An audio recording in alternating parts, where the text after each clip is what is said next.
जय श्री राधे। पूज्य श्री सद्गुरुदेव भगवान के चरणों में प्रणाम। परिवार के मुखिया श्री राधा बाबा पुस्तक से। पूज्य राधा बाबा कहते हैं, तुलसीदास जी और नंददास जी गुरु भाई थे। नंददास जी बाद में कृष्ण भक्त हो गए तो तुलसीदास जी ने एक अर्धाली लिखकर भेजी। कहा कमी रघुनाथ में जो तजी आपनी बान। नंददास जी ने उसके नीचे लिख दिया, मन बैरागी है गयो सुन मुरली की तान। भगवान बड़े भाव से हृदय में पधारते हैं, उन्हें कभी बेचना नहीं चाहिए। यद्यपि वे किसी के बेचने से बिकते नहीं। बेचने का अर्थ है कि भगवान से मांगना। जैसे यदि हमारे पास 2 रुपये हैं और हमने उसका आलू खरीदा। आलू तो हमें मिला पर 2 रुपये तो चले जाएंगे। वैसे भगवान इस प्रकार नहीं चले जाते, फिर भी कुछ काल के लिए चले ही जाते हैं, ये सोचकर कि अभी मेरी आवश्यकता तुझे नहीं है, तो जिस चीज़ की है वही ले, फिर जब मेरे लिए व्याकुल होगा तो मैं मिलूँगा। भगवान के भक्तों के 3 स्तर होते हैं। पहला, किसी से कुछ नहीं मांगूंगा। दूसरा, मांगूंगा तो भगवान से ही। तीसरा, मांगने के ही बहाने भगवान से जुड़े तो सही। तो भगवान से मांगने का जिनका संबंध है वो भी अच्छा है, पर मनुष्य थोड़ा ठगा जाता है। भगवान तक पहुंचने में कठिनाई होती है, उनकी कृपा के प्रकट होने का मार्ग अवरुद्ध हो जाता है। मनुष्य को धीरे धीरे ऊपर उठना चाहिए। यदि वह यही सोच ले कि मांगूंगा तो केवल भगवान से ही, वही देंगे तो लूँगा, किसी सांसारिक आदमी से नहीं। क्या भगवान लूले लंगड़े हैं जो नहीं देंगे? इस प्रकार जिद करने पर स्वयं भगवान देने चले आएंगे।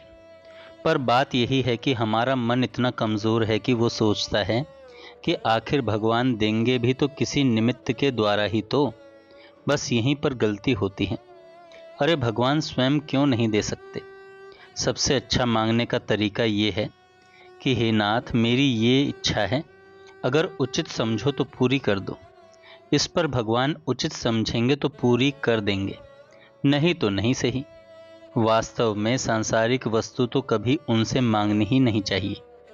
उनसे कहो जो तुमको देना है स्वयं दे दो, तो वे अपने स्वरूप के अनुसार ही देंगे।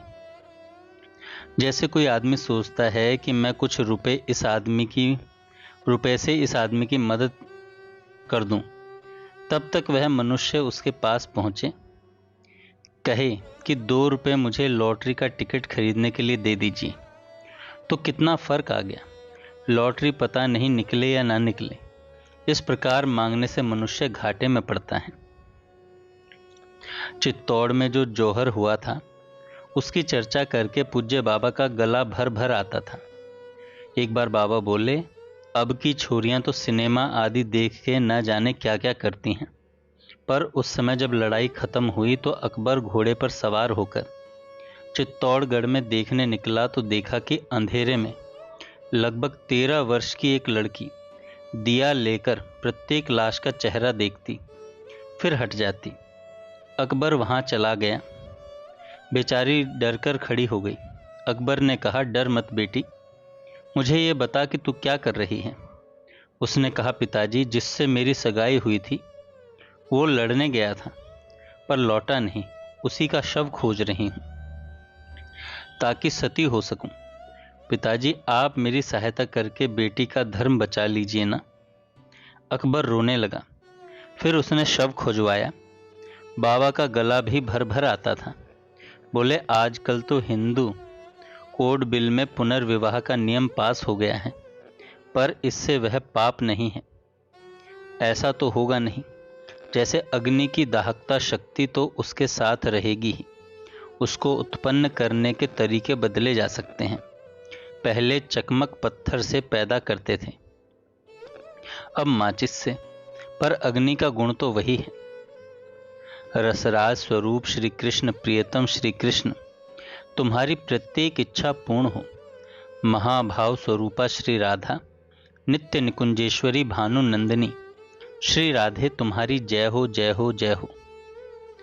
बाबा बोले, आज एक दुखद समाचार है। क्या करूं, कुछ समझ में नहीं आता।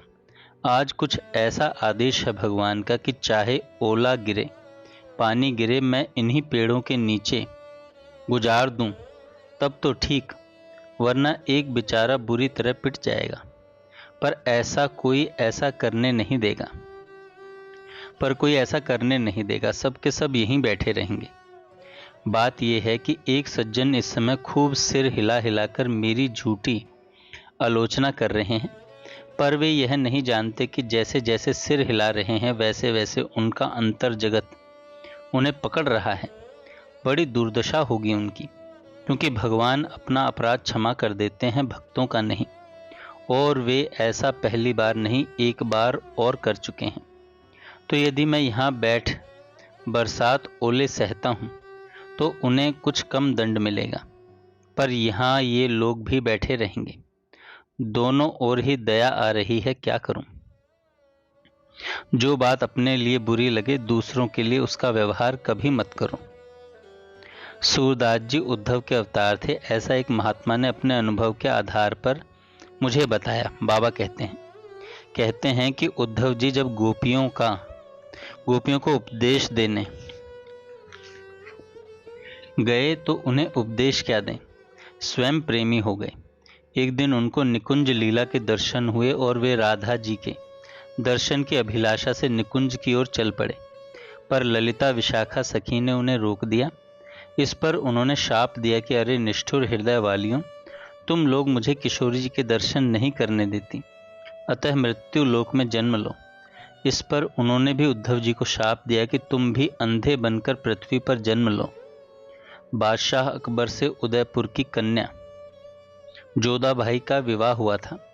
बाद में वही बड़ी बेगम भी बनी। मुसलमान होने के बाद भी वे अपने हिंदू तरीके से रहती थीं और नित्य यमुना स्नान को जाती थीं। एक दिन उन्हें यमुना नदी में अत्यंत ही सुंदर तेज से जगमगाती हुई बालिका मिली, बिल्कुल छोटी सी। वह उसे उठाकर अपने घर लाई। अकबर ने पूछा, ये कौन है? उन्होंने कहा, बस इतना समझ लीजिए कि ये आपकी और मेरी बेटी है। रानी के संतान नहीं थी, अतः बड़े प्यार से उसे पाला। जब थोड़ी बड़ी हुई तो नित्य शाम को छत पर जाकर एकटक देखती रहती। माँ कुछ पूछती तो कहती, ऐसे ही चली जाती हूँ। एक दिन सूरदास जी अकबर के दरबार में आए थे। उसी समय वह कन्या भी वहाँ आ गई और सूरदास जी को देखते ही बोली, अरे उद्धव तुम? सूरदास जी ने भी कहा, ललिता तुम? इससे आगे बाबा ने बताया कि ललिता जी वहीं अंतर ध्यान हो गई और उस स्थान पर थोड़ी सी भस्म रह गई। जय श्री राधे। आगे हम कल सुनेंगे।